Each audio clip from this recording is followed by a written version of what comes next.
I can't recall what my maiden speech was even about 36 years ago in the House of Representatives, except that I do recall very vividly that there was no one else in the chamber when I gave it. It was an empty hall early one evening, except for one colleague, Johnny Dent. For those who are old enough to remember, Johnny Dent from Pennsylvania was sitting in the chair. He wore dark glasses forever. He always wore dark glasses, even all during the day. And he sat there patiently and listened to me as I gave my knee-rattling, hand-shaking maiden speech in the House of Representatives.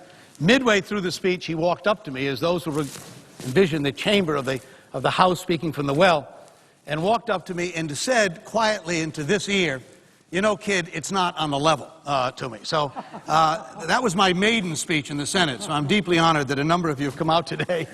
So I'm not speaking to an empty chamber. In some closing remarks I have about my service in this remarkable chamber. Well, for more than 200 years, a uniquely American story has unfolded here in the chamber of the United States Senate. A fascinating, inspiring, often tumultuous tale of conflict and compromise, reflecting the awesome potential of our still young democracy and its occasional moments of agonizing frustration. For much of my life, this story has intersected with my own in ways that have been both thrilling and humbling. As a 14-year-old boy, I sat in the family gallery right here in this chamber, watching my father as he took the oath of office as a new senator. A few years later, in 1962, I sat where these young men and women sit today, serving as a page, a Senate page. John F. Kennedy was president. Lyndon Johnson presided over this body. 18 years later, in the fall of 1980, the people of Connecticut gave me the honor of a lifetime when they asked me to give voice to their views, electing me to serve as their United States Senator. For the past 30 years, I've worked to sustain that trust. I'm proud of the work that I've done, but it's time for my story and that of this institution, which I cherish so much, to diverge. Thus, Mr. President, I rise to give some valedictory remarks as my service as a United States Senator from Connecticut comes to a close. Now, it is common for retiring senators to say the following: "I'll miss the people, but not the work." Mr. President, you won't hear that from me. Most assuredly, I will miss the people of the United States Senate. But I will miss the work as well. Over the years, I've both witnessed and participated in some great debates in this chamber, moments when statesmen of both parties gathered together in this hall to weigh the great questions of our time. And while I wish there had been more of those moments, I will always remember the Senate debates on issues such as Central America, the Iraq War, campaign finance reform, securities litigation, health care, and of course financial reform in this Congress. But when I'm home in Connecticut, I see the results as well of the work that we did every day. I see workers coming home from their shifts at a Pratt & Whitney jet engine plant, electric boat division, the Sikorsky helicopter plant, the lifeblood of a defense manufacturing sector so critical to our national security and to the economic well-being of my home state. I see communities preparing for high-speed rail and breaking ground for new community health centers. I see the grants that we fought for helping cities and towns to achieve sustainable communities and to promote economic development. When I'm home, I meet parents who, because of the Family and Medical Leave Act, don't have to choose between keeping their jobs and taking care of their sick children. Visit with elderly folks who will no longer have to choose between paying for their prescription drugs and paying for their heat. And I hear from consumers who have been victimized by unfair practices on the part of credit card companies and who will no longer be subject to those abuses. And I meet young children as well, through early Head Start or access to after-school programs, who have blossomed academically in spite of difficult economic circumstances. As proud as I am of the work that has made these stories possible over the last 3 decades, I'm keenly aware, particularly today, that I did not do any of this alone.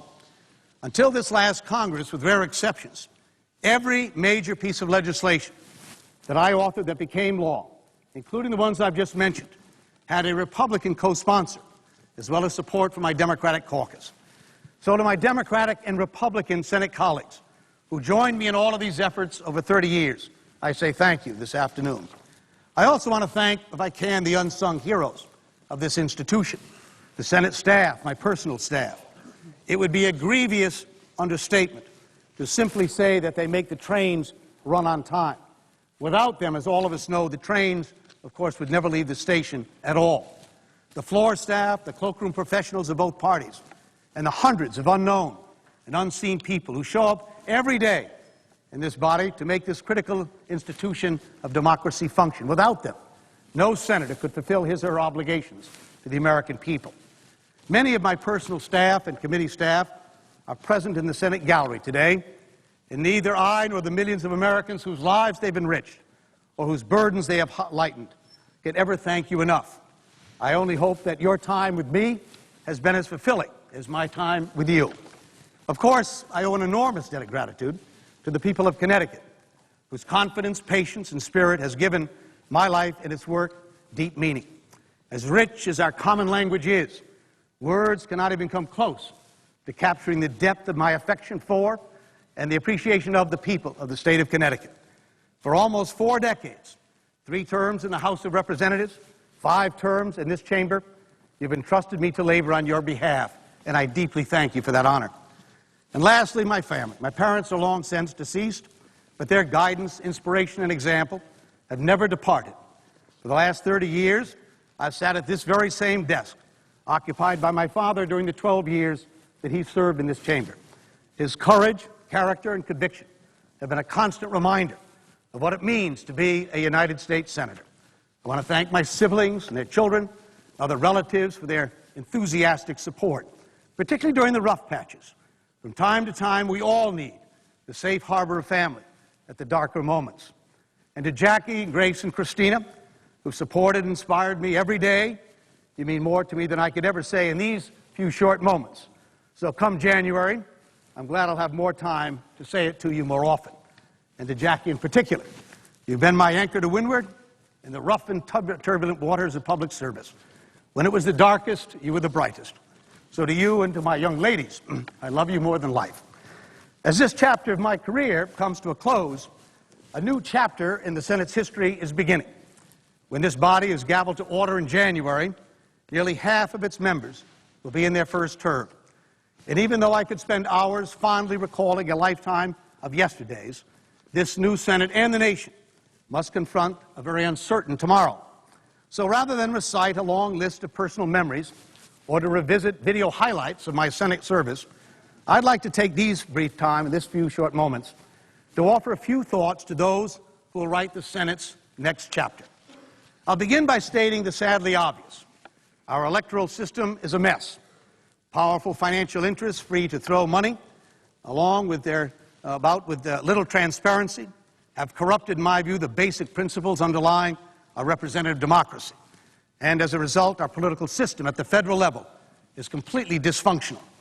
Those who were elected to the Senate just a few weeks ago must already begin the unpleasant work of raising money for their re-election 6 years hence. Newly elected senators will learn that their every legislative maneuver, their every public utterance, and even some of their private deliberations will be fodder of a 24/7 political media industry that seems to favor speculation over analysis and conflict over consensus. This explosion of new media brings with it its own benefits and its drawbacks, and it is occurring simultaneously as the presence of traditional media outlets in our nation are declining. So while the corridors of Congress are crowded with handheld video and cell phone cameras, there's a declining role, unfortunately, for newspapers, radio, and network journalists reporting the routine deliberations that take place in our subcommittee hearings. Case in point, 10 years ago, 11 or 12 reporters from Connecticut covered our delegation's legislative activities. Today, there's only one doing the same work. Meanwhile, intense partisan polarization has raised the stakes in every debate and on every vote, making it difficult to lose with grace or nearly impossible to compromise without cost. Americans' distrust of politicians provides compelling incentives for senators to distrust each other, to disparage this very institution, and disengage from the policy-making process. These changes have already had their effect on the Senate. The purpose of insulating one half of our national legislature from the volatile shifts in public mood has been degraded. And while I strongly favor reforming our campaign finance system, revitalizing and rehabilitating our journalistic traditions, and restoring citizen faith in government and politics, I know that wishes won't make it so. Now, I've heard some people suggest that the Senate, as we know it, simply cannot function in such a highly charged political environment, that we should change Senate rules to make it more efficient, more responsive to the public mood, more like the House of Representatives, where the majority can essentially bend the minority to its will. I appreciate the frustrations that many have with the slow pace of the legislative process, and I certainly share some of my colleagues' anger even with the repetitive use and abuse of the filibuster. Thus, I can understand the temptation to change the rules that make the Senate so unique and simultaneously so terribly frustrating. But whether such temptation is motivated by a noble desire to speed up the legislative process or by pure political expediency, I believe such changes would be unwise. When 100 senators are but temporary stewards of a unique American institution founded upon universal principles, the Senate was designed to be different, not simply for the sake of variety, but because the framers believed the Senate could and should be the venue in which statesmen would lift America up to meet its unique challenges. As a senator from the state of Connecticut, and the longest-serving one in its history, I take special pride in the role of two Connecticut Yankees in the establishment of this very body. It was Roger Sherman and Oliver Ellsworth, delegates from Connecticut to the Constitutional Convention in 1787, who proposed the idea of a bicameral national legislature. The Connecticut Compromise, as it came to be known, was designed to ensure that no matter which way the political winds blew or how hard the gusts, there would be a place, one place, for every voice to be heard. The history of this young democracy, the framers decided, should not be written solely in the hand of the political majority. In a nation founded in revolution against tyrannical rule, which sought to crush dissent, by the way, there should be one institution that would always provide a space where dissent was valued and respected. E pluribus unum, out of many one. And though we would act as one, and should, the framers believed that our political debate should always reflect that in our beliefs and in our aspirations, we are, in fact, many. In short, our founders were concerned not only with what we legislated, but just as importantly, with how we legislated. Now, in my years here, I've learned that the appreciation of the Senate's role in our national debate is an acquired taste. Therefore, to my fellow senators who have never served a day in the minority, I urge you to pause in your enthusiasm to change Senate rules. And to those in the minority who routinely abuse the rules of the Senate to delay or defeat almost any Senate decision, know that you'll be equally responsible for undermining the unique value of the United States Senate, a value, I would argue, greater than that which you might assign to the political motivations driving your obstruction.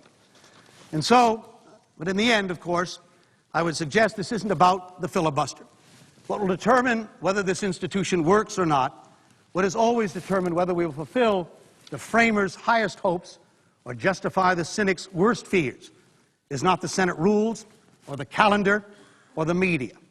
It is whether each of the 100 senators can work together, living up to the incredible honor that comes with the title and the awesome responsibility that comes with this office.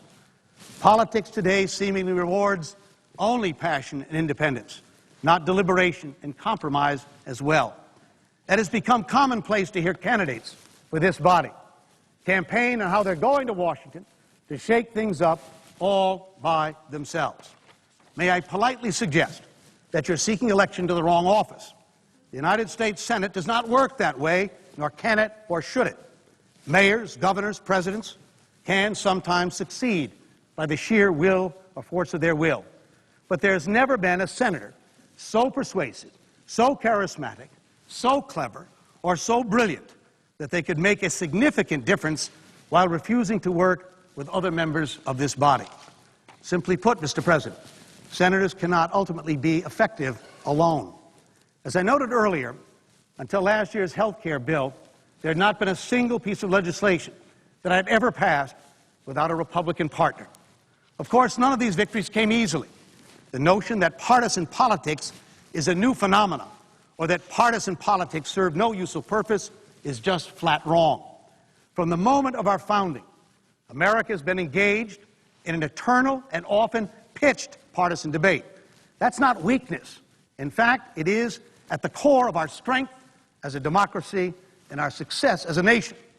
Political bipartisanship is a goal, not a process. You don't begin the debate with bipartisanship, you arrive there. And you can only do so when determined partisans create consensus and thus bipartisanship. In the end, the difference between a partisan brawl and a passionate but ultimately productive debate rests on the personal relationships between those of us who serve here.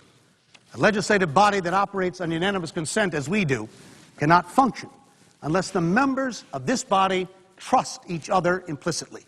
There's no hope of building that trust unless there's a will to treat each other with respect and civility, and to invest the time it takes to create that trust and to strengthen those personal bonds. No matter how obnoxious you find a colleague's rhetoric or how odious you believe or find their beliefs, you need them. And despite what some insist, you do no injustice to your ideological principles when you seek out common ground. You do no injustice to your political beliefs when you take the time to get to know those who don't share them. I've served with several hundred senators under every partisan configuration imaginable. Republican presidents, Democratic presidents, divided government, one-party rule. And as odd as it may sound in the present political environment, in the last 3 decades that I've served here, I cannot recall a single Senate colleague, Democrat or Republican, with whom I could not work. Sometimes those relationships took time, but then that is the way and why the framers gave us 6-year terms, so that members could build the social capital necessary to make this body function. Under our Constitution, each of us are given a 6-year term, but only each member can decide how to use those years. And as one senator who has witnessed what is possible here, I urge each of my colleagues, take the time to use those years well. And I pledge to those of you who have recently arrived, your tenure here will be so much more rewarding. More importantly, you'll be vindicating the confidence that the framers placed in each person who takes the oath of office as a United States Senator, upholding a trust that echoes throughout the centuries. I share the confidence that Roger Sherman, Oliver Ellsworth, and the framers placed in this body and in its members. But I'm not blind. I know the Senate today, in the view of many, is not functioning as well as it can or should. I urge you to look around you, however. This moment is difficult, not only for this body, but for our nation it serves.